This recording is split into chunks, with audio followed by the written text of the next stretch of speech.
Hello again. This week the students put U-bolts in a 99 Suburban, and we put new wheel bearings in the rear wheel of that Z1R project. And the engine team went up to Illinois recently to attempt to qualify for the Nationals. We'll let you know how they did there. As you can see, I am not in my normal classroom. I've been displaced for a little bit, and we'll give you more information about that in a couple of weeks. But next week there will not be an episode, as we will have our end-of-year banquet celebration. We will be filming that and hopefully uploading some of that in a later episode. But those of you that are near us are more than welcome to attend. If you already haven't gotten an invitation or responded to me, all are welcome. It'll be next Thursday the 25th here at Hilton High School. Dinner starts at 6, the banquet starts at 7. Hope to see as many of you there as possible. Thanks for tuning in. We're going to be replacing the U-bolts in this Suburban. It looks like they've been broke for quite some time. You can see the driver's side wheelbase is at 132 inches, while the passenger side is at 131.5, which explains why the vehicle was pulling to the left, which was actually being thrust that direction. Using the torch makes short work of removing the old U-bolt.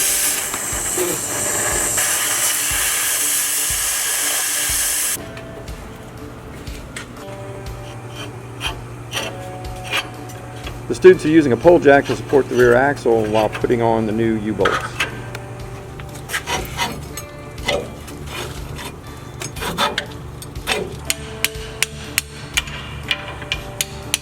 Going down.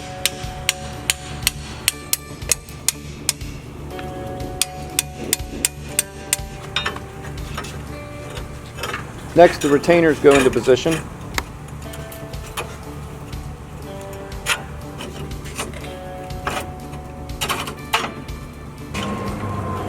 Then the new hardware goes on. Just like that, perfect.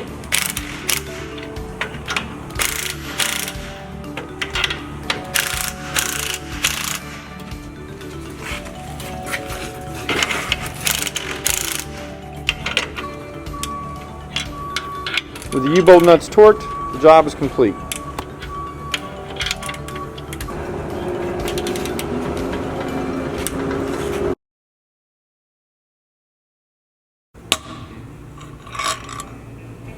We're using a long bolt to knock out the old wheel bearings.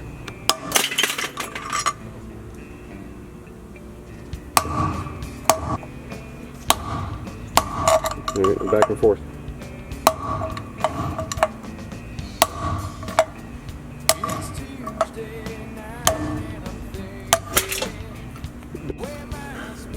The surface needs to be cleaned thoroughly so that the bearing fits flat onto the machine surface.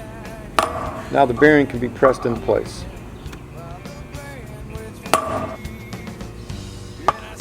We're using a socket to only hit on the outer race.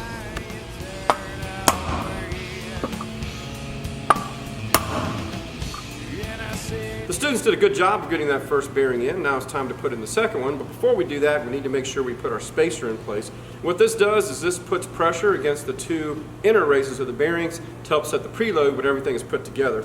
So we're going to take and drop this into position. We'll get our second bearing, make sure it's nice and clean. We'll get it into position. And we're pretty much going to do the same thing they did to put the first bearing in. We're going to use the socket pressing against the outer race to get it into position.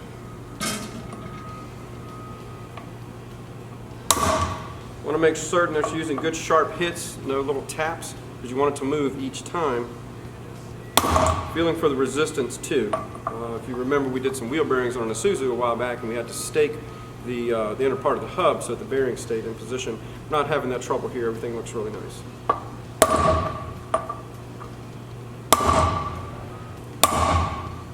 All right, we're close. Spacer still moving freely inside. Centering that as I go. And we'll hear a difference in the sound once it bottoms out. I think we actually just did. Let's double check here. There it is. So now we're in position. We get that spacer squared away and centered. Then we get the rest of it together with the seals, and we're ready to put it back on the bike. Both bearings are in the rear wheel for the Kawasaki, but now we need to install a bearing in the drive hub. You can see we've got everything nice and clean in there, and we're going to install our bearing, get it pressed into place, put in the seal, and then it'll be one step closer to getting all this back together. So again, with everything nice and clean inside of the hub assembly, we'll get the bearing set up there.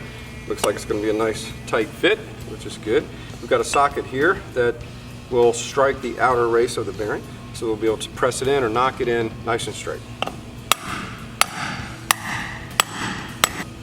Now there's a snap ring on this one as well, so we want to make sure we get below that groove. But we'll hear the change in the pitch as we're knocking it in once it bottoms out.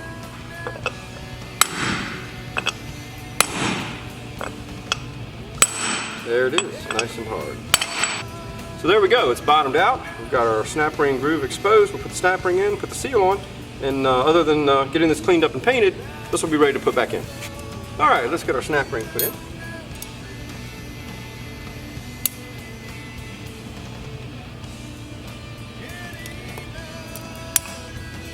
And there we are. We'll make sure that's all the way in the groove.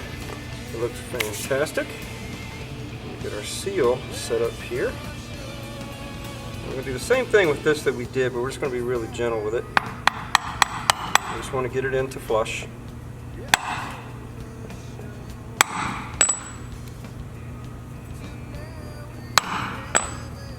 There we go. A little bit right here on this side. Perfect. 5, 4, 3, 2, 1, go!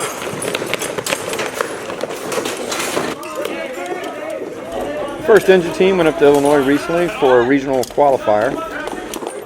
Yep, Kurt. Is that something to me? Don't you think, Kurt?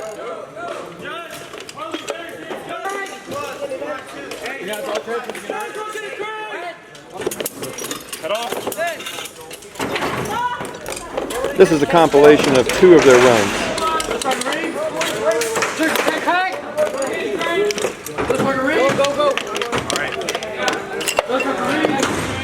Anthony, you're good. You got 4. Set off. All right, let's go. Head off. Hey, that's it off. Last one, number 1. All right.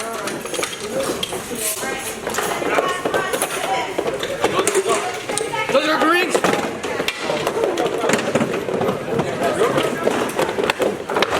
Judge lubricating pistons. Okay, red caps.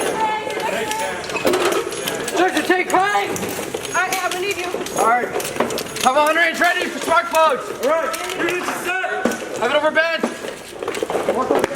Although they're the fastest team there that day, they did finish second due to a couple of penalties.